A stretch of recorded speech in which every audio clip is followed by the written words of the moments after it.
Senhor Francis Ford Coppola, que problemão o senhor foi me arrumar aos 85 anos de idade. Eu não tô sabendo como fazer isso aqui. Olá, sejam muito bem-vindos ao Não Alimentos Zumbis. Eu sou o Ale e vim falar de Megalópolis, o tão esperado filme, sonho, delírio de Francis Ford Coppola, que finalmente chegou aos cinemas. E eu comecei com esse drama todo porque assim o Francis Ford Coppola fez alguns dos meus filmes favoritos da vida. A gente pode só citar aqui Poderoso Chefão e Apocalipse Now, mas a verdade é que eu admiro muito o trabalho dele e eu não gostei de Megalópolis. Eu tô há 4 dias mastigando e sofrendo pra vir aqui falar com o máximo respeito que eu consegui, mas pra mim não deu. Megalópolis conta a história de um arquiteto que quer construir uma visão utópica de uma sociedade autossustentável em plena Nova York ou Nova Roma em decadência. Ele descobriu um novo elemento que pode fazer com que a cidade evolua e desenvolva junto com seus habitantes. Porém, para isso, ele vai encontrar resistência no atual prefeito, que é o Cícero. Um cara que quer reconstruir a nova Roma de um jeito mais tradicional, mantendo as coisas como elas estão, mantendo o status quo. No meio dessa batalha, os dois vão ter que disputar apoios importantes para que suas visões possam ir para frente, além da atenção e o amor da filha de Cícero. Francis Ford Coppola construiu uma fábula sobre poder em um cenário devastador, frenético e futurista, onde o cara que tem uma ideia que na cabeça dele pelo menos é incrível e tenta colocar isso para fora, tenta colocar isso para as pessoas, mas enfrenta uma grande resistência de quem domina os meios de comunicação, de quem tem os bancos, de quem tem o dinheiro, de quem tem a prefeitura, de quem está no poder naquele momento. Isso é um grande paralelo para a própria história do Coppola para trazer Megalópolis para o ar. Ele começou esse projeto no início dos anos 80, onde ele teve as primeiras ideias, e desde então ele vem desenvolvendo como se ele não encontrasse um espaço, ele não encontrasse apoios, como se o filme dele fosse maior que a própria época em que ele vive. O filme que ao longo desses anos passou até por mesas de roteiro, leituras de roteiro, mas que somente agora, quando o Coppola resolveu bancar do próprio bolso, vendendo parte dos seus empreendimentos, das suas vinícolas, é que ele conseguiu finalmente terminar esse projeto e apresentar para o público. E aqui vem a primeira coisa: a importância que tem esse filme, a importância que tem da gente estar presente de um diretor de 85 anos, consagrado por todos os seus filmes, com uma carreira incrível no cinema, invejado por muitos. Então ele traz o seu projeto mais autoral, aquilo que ele não precisou pedir o amém para ninguém, onde ele não precisou brigar com estúdio nenhum, onde ele conseguiu trazer a visão dele daquilo que ele queria contar.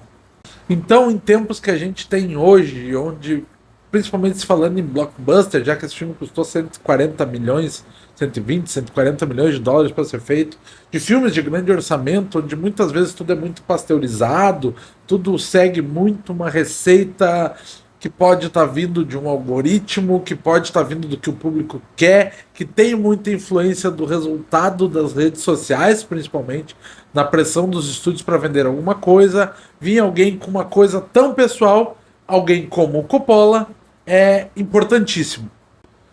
Isso não quer necessariamente dizer que foi bom. Mas todo esse processo resultou em uma coisa que eu gostei no filme. Vamos começar, né, falando sobre alguma coisa boa do filme para depois... Bom, deixa pra lá. Todo esse tempo que o Coppola ficou fazendo, desenvolvendo esse filme, trouxe elementos para dentro da sua narrativa.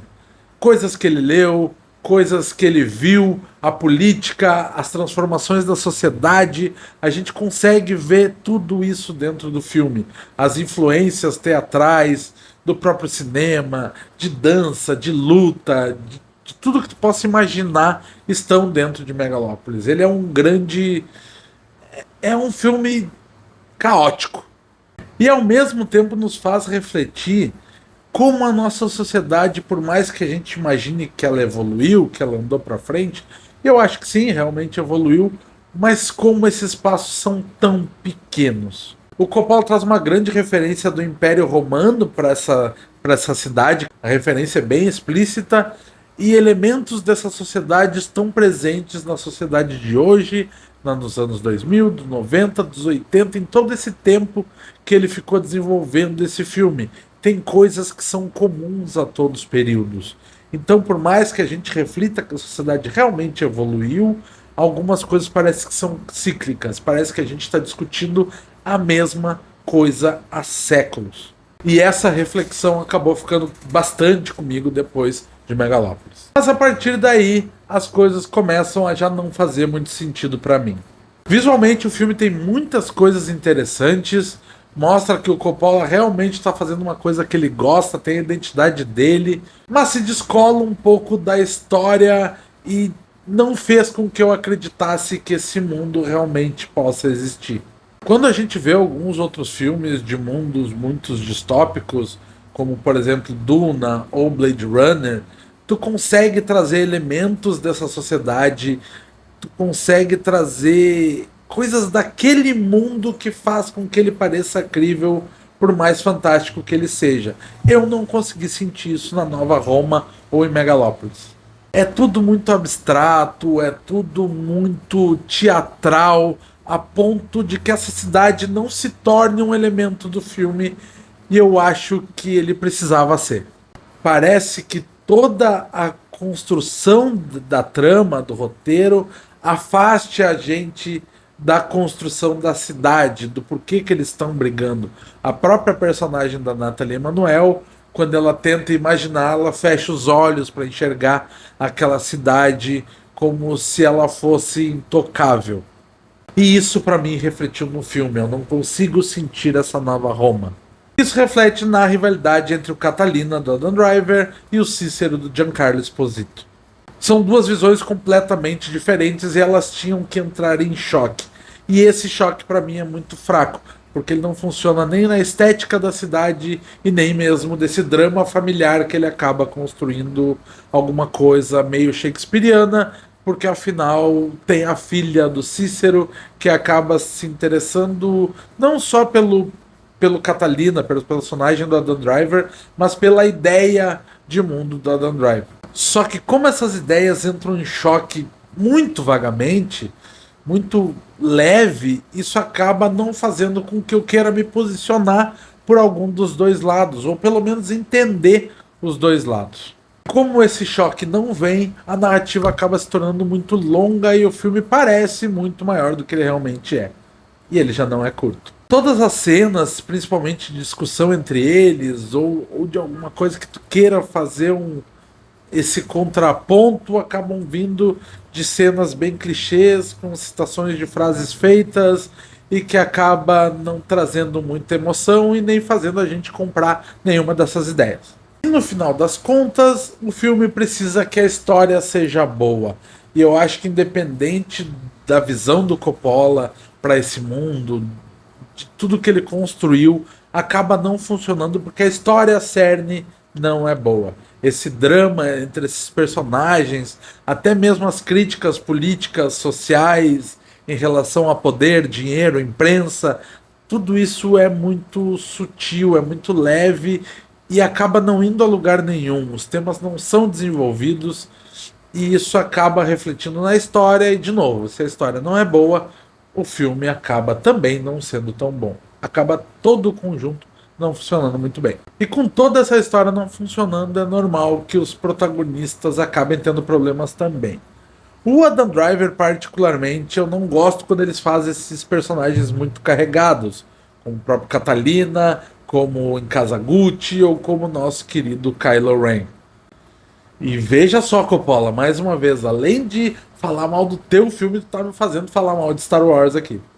Eu acho que quando ele faz personagens mais mundanos, como em História de um Casamento ou Infiltrado na Clã, são coisas que funcionam muito mais para ele.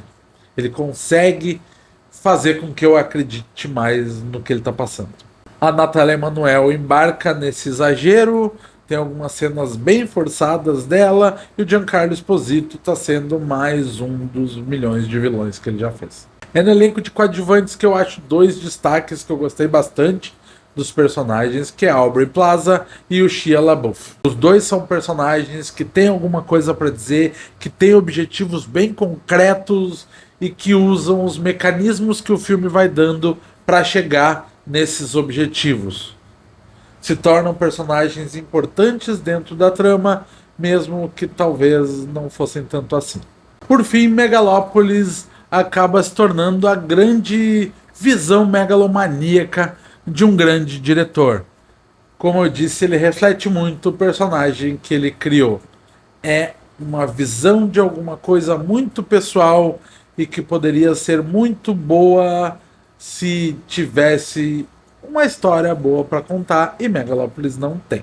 Se você já assistiu, volta aqui para comentar comigo. Não briguem nem comigo nem com o Coppola, e a gente se vê em qualquer hora dessas. Tchau, tchau.